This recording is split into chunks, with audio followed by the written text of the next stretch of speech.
जय सिया राम सभी को। रामचरितमानस अयोध्या कांड और दोहा संख्या 196 196। भरत और निषाद राज गुह का संवाद चल रहा है। सनकारे सेवक सकल चले स्वामी रुख पाई, घर तर उतर सर बाग बन बास बनाए नहीं जाए।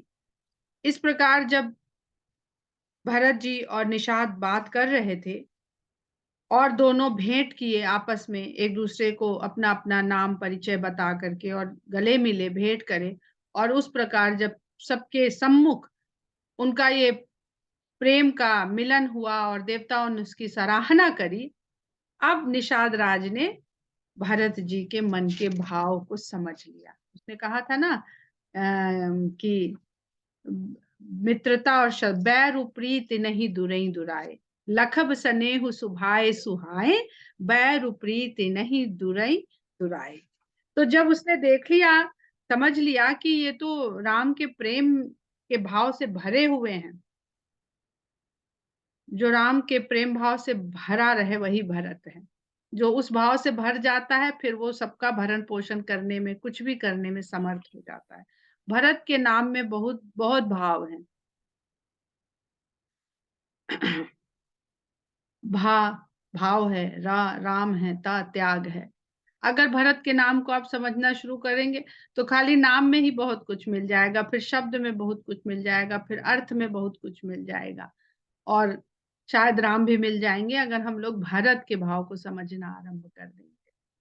तो फिर वो अपने सेवकों को संकारे, इशारा करता है कि समझ गए कि लड़ाई झगड़े का यहाँ पर दृश्य नहीं है, स्थिति परिस्थिति नहीं है।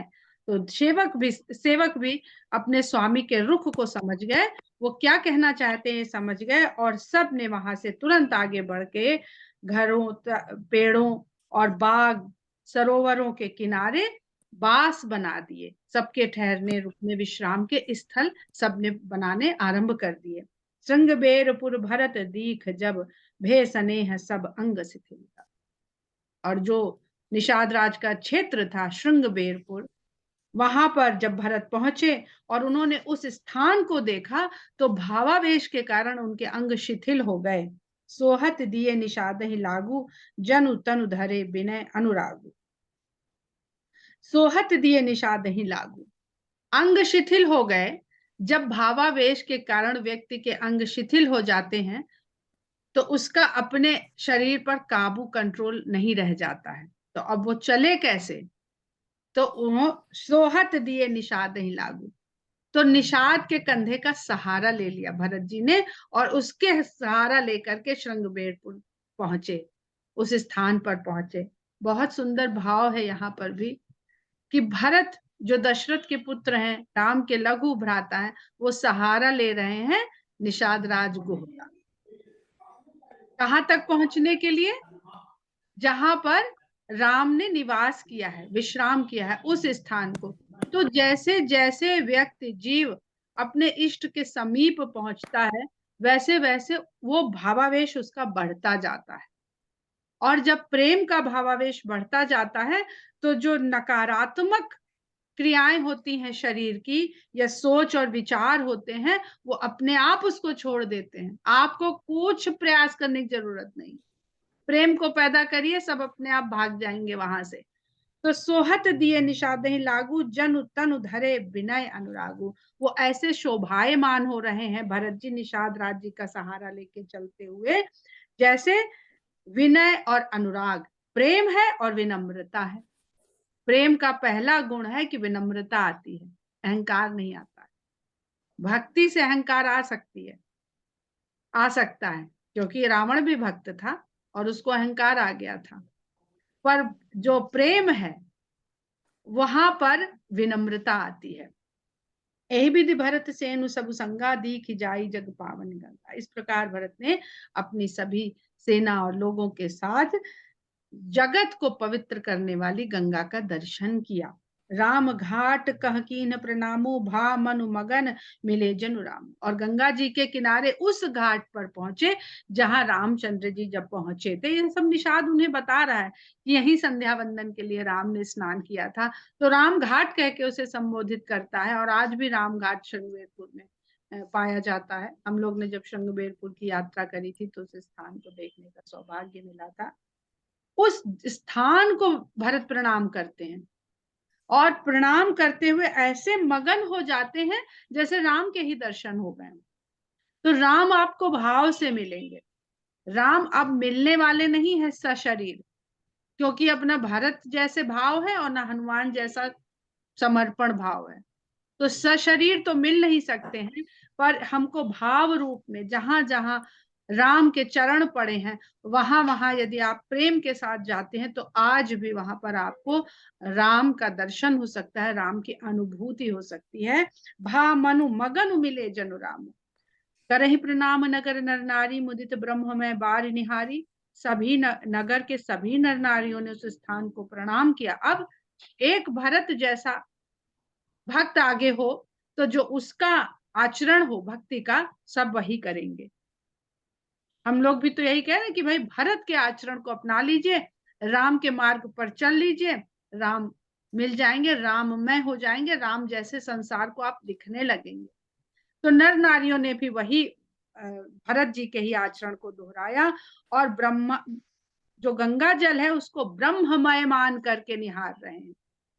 करिमज्जन मांगही कर जोरी, रामचंद्र पद प्रीति न तोरी। उसी स्थान पर सब स्नान करते हैं और हाथ जोड़ करके क्या मांगते हैं? रामचंद्र पद प्रीति न थोरी, कि रामचंद्र के चरणों में हमारा प्रेम, हमारी प्रीति कभी भी कम ना पड़े। थोड़ी नहीं, बहुत सारी मांग रहे हैं। भरत कहे सुर सरि तव रेणु, सकल सुखद सेवक सुर धेनु। भरत जी कहते हैं गंगा जी से कि हे देव नदी, आपकी जो धूल रेत है, रेणु है, जो आपके किनारे की रेत है, सकल सुखद सेवक सुर धेनु, वो अपने सेवकों को सभी प्रकार के सुख देने वाली काम धेनु, सुर धेनु है, देवताओं की गाय है। ये बहुत शब्दों के आध्यात्मिक अर्थ हैं इन सभी शब्दों के। यहाँ पर विषय कामनाओं को देने वाली कामधेनु नहीं है। भरत जी ने तो कोई विषय कामना मांगी ही नहीं है, तो किस प्रकार की कामधेनु? देवताओं से, इंद्रियों से हम मांगे ही नहीं अपने विषय कामना रूपी सुखों को। जो रिपा निबर मांगो एहू, सिय राम पद सहज तन। तो कौन सी कामना कर रहे हैं, क्या मांग रहे हैं?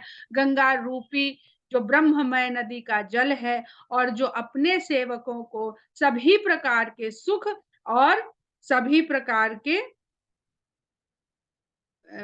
सभी प्रकार के सुख देने वाली कामधेनु के समान है। उससे हाथ जोड़ करके यही वरदान मांगते हैं भरत जी कि सिया राम पद सहज स्नेह, सीता और राम के चरणों में सहज स्नेह दीजिए। हमें सोचना ना पड़े, हमें पढ़ना ना पड़े, हमें किसी से सुनना ना पड़े ज्ञान का उपदेश, तब प्रीति हमारी पैदा हो।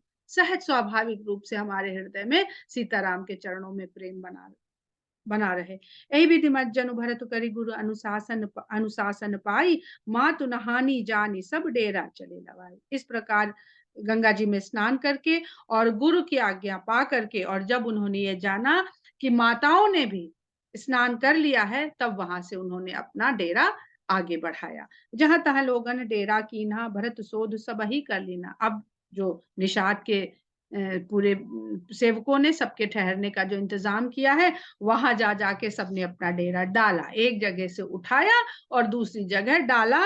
और भरत जी ने सबके पास जा जाके सबकी सुधि ली, सबसे खोज खबर ली कि सब आराम से बैठ गए, सबको जगह मिल गई है। भरत सोध सबही कर लीन्हा, सुर सेवा करी आय सुपाई, राम मातु पही गे दो भाई। फिर उन्होंने देखिए, पहले उन्होंने अपने साथ आए हुए लोगों की कुशल क्षेम सुविधा पूछी है, फिर जाके देव पूजन किया है। हम लोग क्या करते हैं, अभी हमसे कुछ ना बोलो, अभी हम पूजा कर रहे हैं, हमें डिस्टर्ब ना करना। नहीं, पहले जो आसपास आपके लोग हैं, जो आपके ऊपर आश्रित हैं, पहले उनका ख्याल रखना सबसे बड़ी पूजा है। तो भरत सोध सब ही कर लीन्हा, सुर सेवा करी आय सुपाई। फिर देव पूजन करके और वहां से आज्ञा लेकर के राम की माता के पास दोनों भाई जा पहुंचे। चरण चापि कहि कहि मृदुबानी, जननी सकल भरत सन्मानी। और दोनों माता की चरण सेवा कर रहे हैं और माता उनको तुष्ट कर रही हैं, सम्मान कर करके, उनकी सराहना कर करके। भाई ही सौंपी मातु सेवकाई, आप निषाद ही लीन बुलाई। फिर भाई को, शत्रुघ्न को माता की सेवा सौंप करके, उनके सुपुर्द माताओं का देख रेख, साथ संभाल, ये उनको समझा करके, और स्वयं निषाद को बुलवाया। चले सखा कर सो कर जोरे, शिथिल शरीर स्नेह न थोरे, पूछत सखई सो ठाऊ दिखाऊ, नेक नयन मन जरन जुड़ाऊ। जब निषाद राज वहां पर आ गए तो उनसे कहते हैं भरत जी, शिथिल शरीर स्नेह न थोड़े, इतना स्नेह उनके मन में इस समय उमड़ रहा है कि शरीर शिथिल हुआ हुआ जाता है, और हाथ पकड़ लेते हैं निषाद राज जी का और कहते हैं, हे सखा मुझे वो ठाव दिखाओ, चल के वो दिखाओ जिससे मैं नेक नयन मन जरन जुड़ाऊं, मैं अपने नैनों से वो स्थान मुझे दिखाओ और मेरे मन की जो जलन है उसको थोड़ा शीतलता प्रदान करो। जहाँ सिय राम लखन निसि सोए, कहत भरे जल लोचन। जहां राम लक्ष्मण और सीता ने रात में विश्राम किया था, जहां शयन किया था, इतना कहते कहते भरत जी की आंखों के कोनों में आंसू भर जाते हैं, जल भर जाता है। भरत बचन सुनि भयउ विषादु, तुरंत तहां लई गयउ निषाद। निषाद ने देखा, उसे बड़ा दुख हुआ कि कितना भाव विभल हो रहे हैं, और ये देखते वो तुरंत उनको वहां पर लेकर के चला गया कि अगर थोड़ी देर हो गई तो ये तो इनके शोक में अपने वश में नहीं रह जाएंगे। जह सिंसुपा पुनीत तर रघुबर की विश्राम, अति स्नेह सादर भरत कीन्हे उदंड प्रणाम। वो उनको शीघ्रता से सिंसुपा के उस पवित्र वृक्ष के नीचे पास ले गया जहां राम ने विश्राम किया था। सिंसुपा अशोक वृक्ष को ही कहते हैं, और हो सकता है कि कोई उसका वेरिएशन होता हो, कोई अलग प्रजाति का अशोक होता हो, उसका पूर्व नेम सिंसुपा रहा हो। जब सीता जी का शोक हरा उसने, तब अशोक नाम उसे मिला हो, इतनी जानकारी हमें नहीं है। क्योंकि जो वृक्ष हम लोगों ने श्रृंगवेरपुर में देखा था, जो हम लोग को दिखाए, वो प्रतीक रूप ही है। हम ये नहीं मान के चलें कि वो उसी समय का है, पर उन स्थानों को प्रतीक के रूप में चिन्हित किया गया है ताकि हम अपनी भावनाओं से उस उन प्रसंगों के साथ जोड़ सकें अपने आप को। तो वो भी अशोक का वृक्ष तो नहीं था जिस तरह का अशोक का वृक्ष हम लोग अपने यहाँ शहरों में देखते हैं। तो जह सिंसुपा पुनीत तर रघुबर किए विश्राम, अति स्नेह सादर भरत कीन्हे दंड प्रणाम। उसको भरत जी ने आदर के सहित दंडवत प्रणाम किया उस वृक्ष को। कुश साथरी निहारी सुहाई, कीन्ह प्रणाम प्रदक्षिण जाई। और फिर वहां जो सुंदर साथरी घास पत्तों की बनी हुई, फूस की बनी हुई जो साथरी चटाई जैसा एक बिछौना वहां पड़ा हुआ था, उसको भी प्रणाम किया भरत जी ने और उसकी प्रदक्षिणा करी, परिक्रमा करी। चरण रेख अज आँखिन लाई, बनई न कहत प्रीति अधिकाई। और वहां पे राम चले होंगे, उस जगह जब आए होंगे तो वहां की धूल को, मिट्टी को लेकर के उन्होंने अपनी आंखों में लगाया, और ऐसा करते समय जो प्रेम उनके हृदय में उमड़ता दिख रहा है, बढ़ता जा रहा है, उसको कहते नहीं बनता है। कनक बिंद दुई चारिक देखे, राखे शीस सिय सम लेखे। जब वो मिट्टी वहां की उठा रहे थे तो उसमें कुछ टुकड़े स्वर्ण के कण वहां भी मिले उन्हें। वो उन्होंने उठा करके शीश पर इस प्रकार लगाए जैसे वो सीता जी को ही शीश नवा रहे हैं। राखे शीस सिय सम लेखे, सजल बिलोचन हृदय गलानी, कहत सखा सन बचन सुबानी। वो सीता जी ने जो आभूषण पहने हुए थे उनसे गिरे हुए स्वर्ण कर्ण थे। सजल बिलोचन हृदय गलानी, उनके जब वो ऐसा कर रहे हैं तो उनके नेत्रों में आंसू भरे हुए, हृदय ग्लानि से भरा हुआ है, आंखें जल से और हृदय ग्लानि से भरा हुआ है। और कहत सखा सन बचन सुबानी, और निषाद जी से वो सुंदर वाणी में इस प्रकार कह रहे हैं कि श्रीहत सी बिरह दुतिहीना, जथा अवध नर नारी। कि इन स्वर्ण कणों को देखो, इनमें तो कोई चमक ही नहीं रह गई, ये दुतहीन हो गए हैं, कांतिहीन हो गए, श्रीहीन हो गए हैं, जैसे अयोध्या के नर नारी श्रीहीन हो गए हैं राम और सीता के वहां से चले आने से। तो स्वर्ण बिंदु लक्ष्मी का प्रतीक है, श्री का प्रतीक है, परंतु वह स्वर्ण भी जब सीता जी से अलग हो जाता है शक्ति से अलग हो जाता है, प्रकृति से अलग हो जाता है, तो उसका कोई मूल्य नहीं है, उसमें कोई आकर्षण नहीं है, उसमें कोई तेज नहीं है। पिता जनक देव पटतर के ही करतल भोग जोग जगते ही। जिनके पिता जनक जी जैसे राजा हैं, जिनके हाथ पर योग और भोग दोनों उपलब्ध हैं।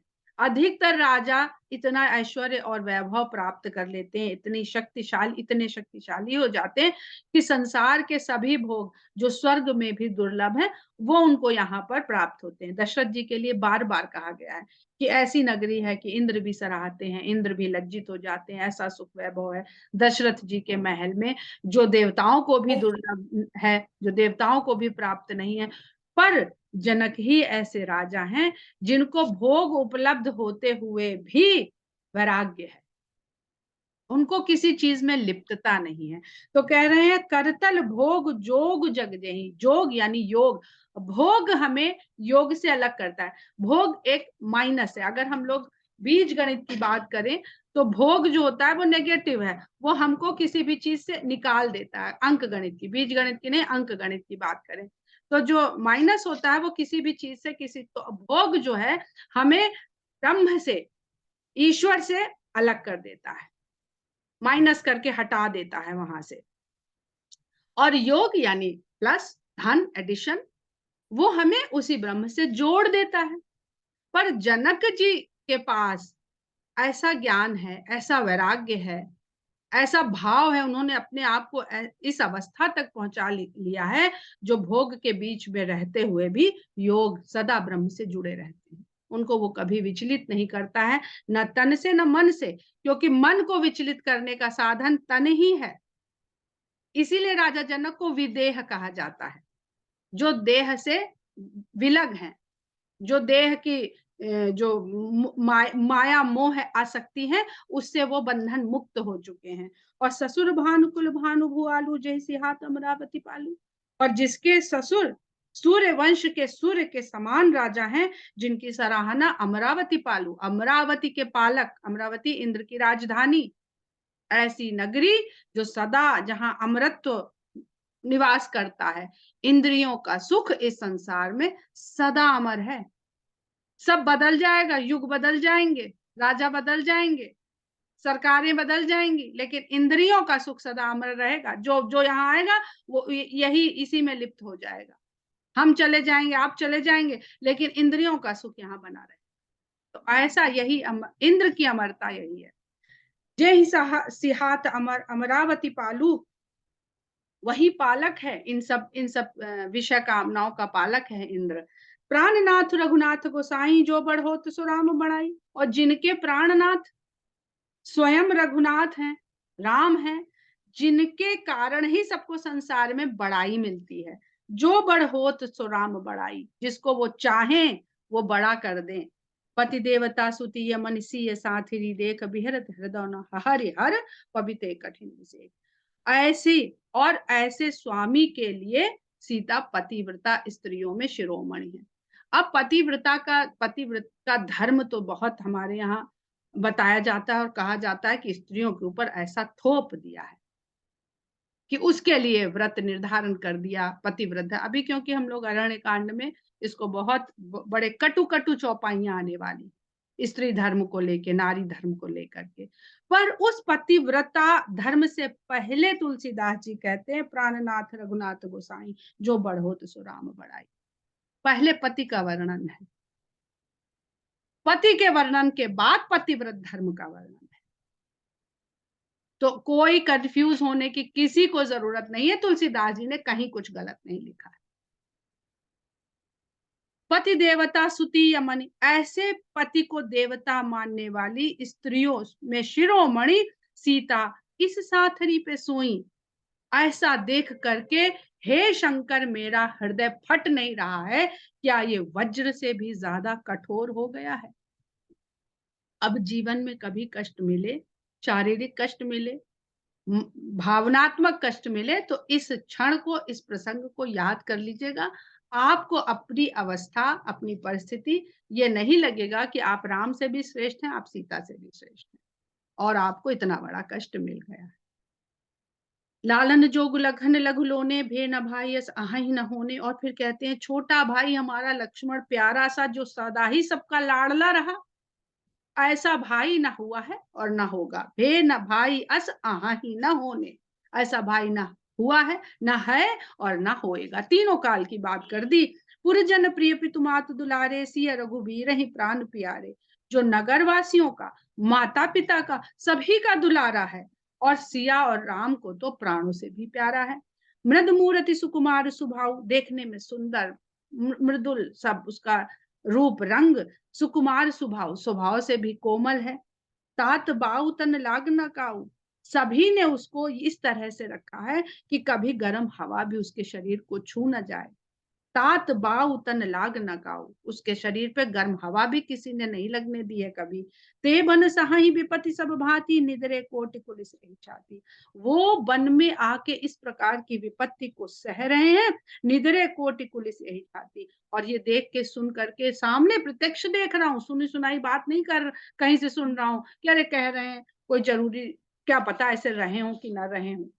मैं तो सामने देख रहा हूं और उसके बाद भी मेरी छाती फट नहीं रही है, तो ये वज्र का भी अपमान कर रही।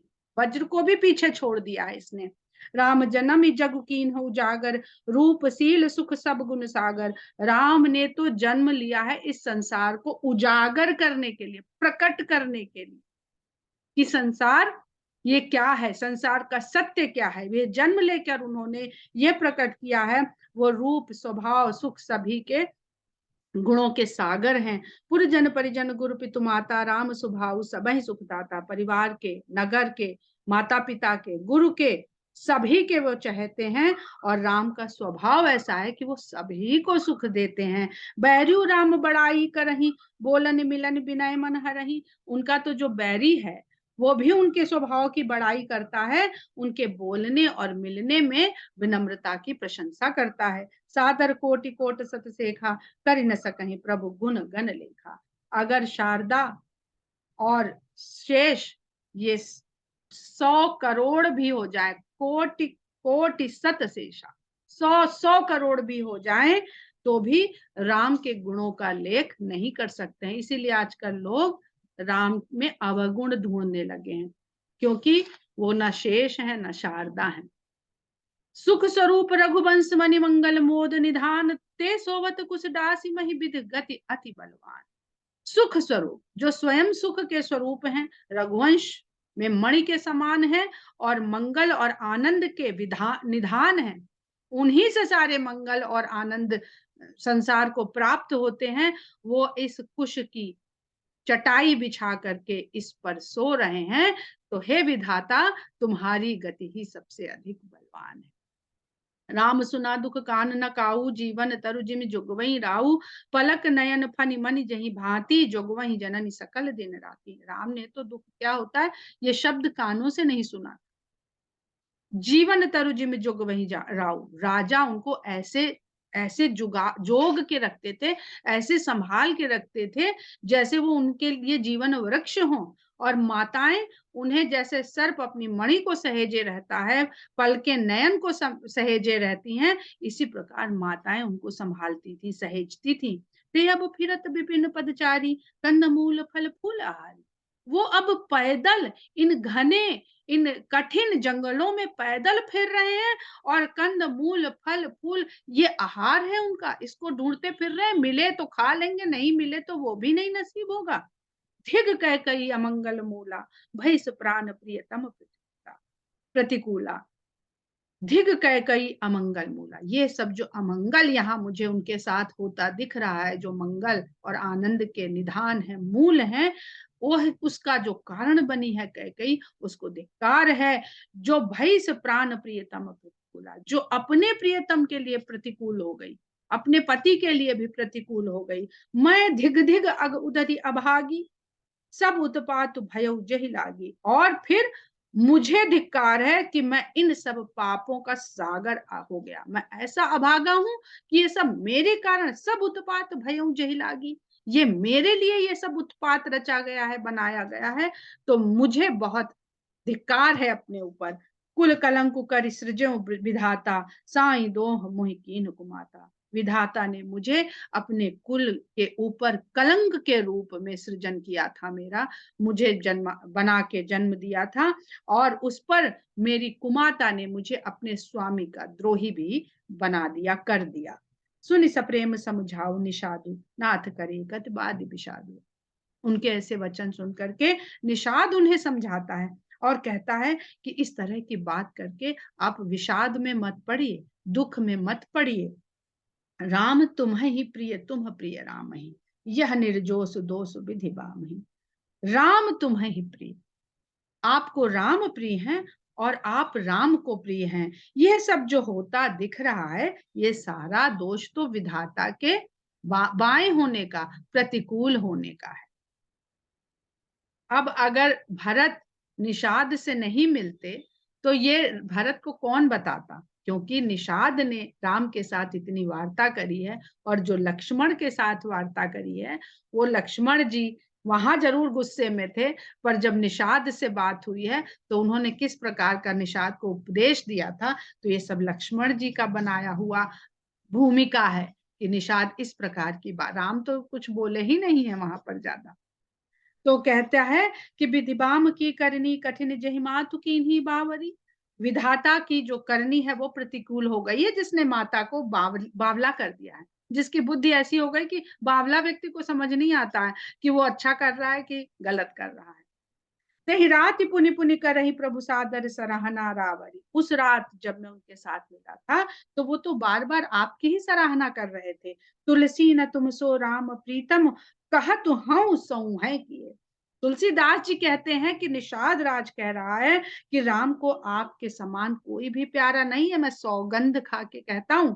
परिणाम मंगल जानी अपने आनी धीरज हुई। इसका जब परिणाम होगा तो उसमें सब मंगल सूचक बातें ही पता चलेंगी। इस बात को अपने हृदय में धारण करके शोक मुक्त हो। ये सब जो हो रहा है, इसका परिणाम किसी मंगल के रूप में सामने आएगा। अंतर्जामी राम सकुच सप्रेम कृपायतन, चलिए करी विश्राम, यह विचार दृढ़ आनी मन। राम तो अंतर्यामी है और प्रेम, संकोच और कृपा के निवास है। वही उन्हीं में सब ये रहता है। प्रेम संकोची भी है, राम बहुत संकोची है। वो कभी कहेंगे नहीं कि मैं तो अरे जगत का कल्याण करने के लिए वन जा रहा हूं, तुम चिंता मत करो, दुख किस बात का कर रहे हो। वो अपने मुंह से कभी ये भी नहीं कहेंगे। इस प्रकार का संकोच राम में। चलिए करिए विश्राम, यह विचार दृढ़ आनी मन। इस विचार को अपने मन में दृढ़ कीजिए और चल के अब आप भी थोड़ा विश्राम कीजिए। सखा बचन सुन उर धरि धीरा, बास चले सुमिरत रघुबीरा। मित्र की इस प्रकार की बात को सुन के और हृदय में धीरज धारण करके राम को स्मरण करते हुए भरत भी चल पड़े। यह सुधिपाई नगर नर नारी, चले बिलोकन आरत भारी। जब लोगों ने इस स्थान के बारे में ये सब जाना तो वो भी इस स्थान को देखते हुए दुख में भरे हुए वहां भागे दौड़े आए इस स्थान को देखने के लिए। पर दक्षिणा करी करही प्रणामा, दे ही कह ही खोरी निकामा। वो उसकी प्रदक्षिणा करते हैं, प्रणाम करते हैं और कैकई को बहुत दोष देते हैं। भरी भरी बार बिलोचन लेही, बाम विधात ही दूषण देही। बार बार इस स्थान को देखते हुए उनके नैनों में जल भर आता है, दुखी हो जाते हैं, आंसू भर आते हैं और विधाता को प्रतिकूल होने का दोष लगाते हैं। वो एक सराही भरत सनेहु, को कह नृपति निबाहि नेहु। निंदहि आप सराही निषादहि, को कही सकहि विमोह विषादहि। एक भरत के स्नेह की सराहना करते हैं तो कोई राजा के प्रेम के निर्वहन की बात करते हैं, और वे अपनी अपनी सब निंदा कर रहे हैं और निषाद की सराहना कर रहे हैं कि हमें छोड़ के निषाद के पास उनको आए, हम लोगों को त्याग दिया और निषाद से भेंट करी आके। इस बात के लिए वो निषाद को अधिक भाग्यशाली मानते हैं और स्वयं के भाग्य की निंदा करते हैं। वो कही सकही विमोह विषाद।